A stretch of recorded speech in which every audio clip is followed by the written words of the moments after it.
Are you tired of missing safeties like this? It can be frustrating when you have an idea of where you want to put the ball and a general idea of how to get there and still miss your mark. It's even more frustrating when you have a system that's supposed to work, you line it up, you find the return angle, you find the contact point, and think, okay, this has got to be it.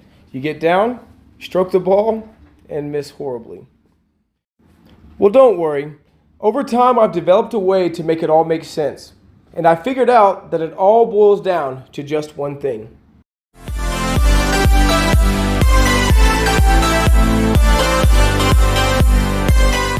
Okay, I know some of you are thinking, Daniel, I just watched that video that you just posted, and sometimes it works and sometimes it doesn't work, and I can't really get a feel for it. And some of you guys are looking at it thinking, oh, that's great, I can figure it out. And so let me explain. So that was just an overview. It was kind of a rushed overview of what the information that I have. So now I'm going to try to dial in just a little bit more specific on what needs to happen whenever you are shooting these balls. So what do we need to have a consistent system? Well, we need to have a consistent contact point, which I offer. We need to have a consistent line, which I offer. We need to have a consistent stroke, which is something that you have to develop. You also have to have a feel for what needs to happen on each particular shot. Now, I give you the information of what needs to happen for a ball to travel a certain path, given a certain angle that you're coming into a carom. Again, go back and watch my other video. If you haven't watched it yet, this isn't going to make any sense to you. So today we need to talk about timing the cue ball, because this is a big part of this system. You have to time the cue ball. Now, this is all based off a positive connection system with the cue ball. Let me explain. Okay, to have a positive connection with the cue ball and also a positive connection with the object ball, this is going to require some stroke training. Now, I don't know how many of you bowl, but the best analogy I can come up with is pool is like bowling, in the sense that you have to have a good positive connection. Now, when you bowl, you don't release into the middle of the lane. Well, some of you do probably. I did too. So when you throw the ball, you don't release to the middle of the lane, then expect the spin to take and all that, right? When people bowl, they release to the beginning of the lane, and then they can hook it or whatever in the last 10 feet or whatever it is. So this is what's happening with a lot of you, especially on your draw strokes, is you're not having a good connection with the cue ball, and so when you're trying to draw a ball or something like that and trying to get some specific spin on a ball, it's doing all kind of things that you don't want it to do. And by that, I mean you're probably hitting the ball hard. Okay, you see that? The ball's not going to do what you want it to do when you're punching the ball. When you're punching a ball or shooting down on a ball, the cue ball goes airborne ever so slightly for a little bit. And so this is a lot of times, just on a side note, why some of you guys miss the ball left or right is because you're jumping, just slightly onto one edge of the ball or the other and missing the ball.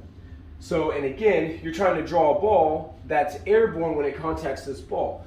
So it's like doing this. It's trying to draw a ball is like this if you're punching the ball or if you don't have a good connection with the felt the entire time. So it's like this. Okay, you see the spin, but it doesn't have time to catch because it's airborne. So how then can you have a consistent draw stroke or a good follow through or anything when it's not contacting the felt the whole time? And again, on a follow stroke, it's the same thing. If it's airborne, it's going to catch, and yes, it's going to go forward because it's naturally going forward anyways, but you won't have nearly as much momentum as you could have. So before we get into the safety system, let's talk about stroke a little bit. And it's all about your follow through.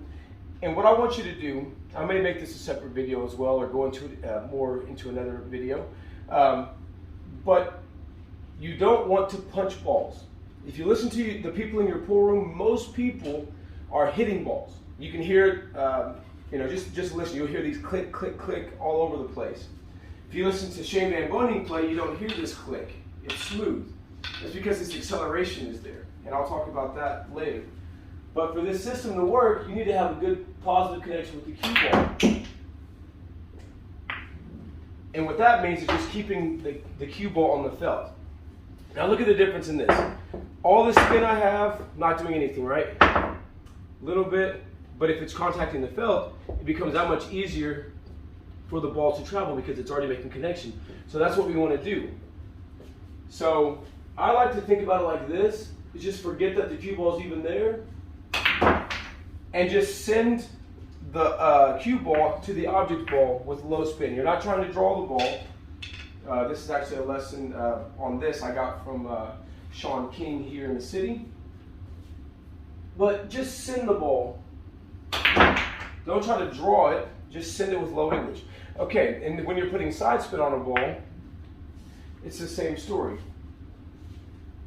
Just connect the ball, keep it on the felt, and it'll do exactly what you want it to do. So now I would like to take just a few minutes to set up some shots and talk about the tip placement and the idea behind each shot. In this shot, we need to have a rolling cue ball, but if we hit it with high English from a long distance away, then the high English overtakes the angle and sends you shooting towards the corner pocket. So we want to time the cue ball out with either middle ball, just below center, or just above center, depending on your stroke speed, to time it out in such a way to you getting into your target area. In shot number 2, we're going to draw this or stun to position with just about a middle ball hit with a firm stroke, or just below center and maybe a touch of left spin, about an 1/8 tip of left spin to kind of help it take that angle.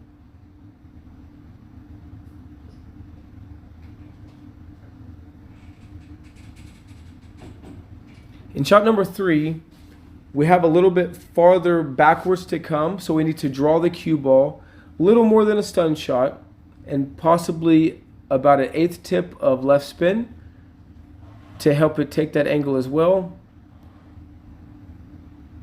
And the idea here is to set these shots up in such a way to where you can practice them consistently. So take the same angle and the same contact point and adjust your tip placement, starting with high English if you're going forward and starting with low English if you're going backwards. So this shot, I actually just use straight left spin on this, and I make the angle coming really tight from the corner pocket, which seems to help this go from multiple places.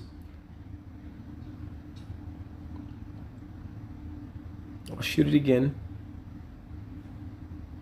You're about 1 tip of left spin, no high or low.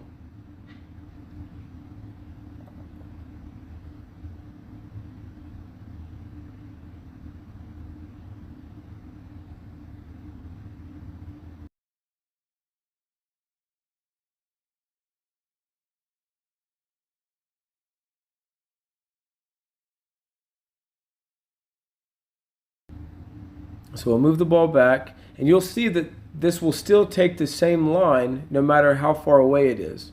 Straight left spin, same contact point.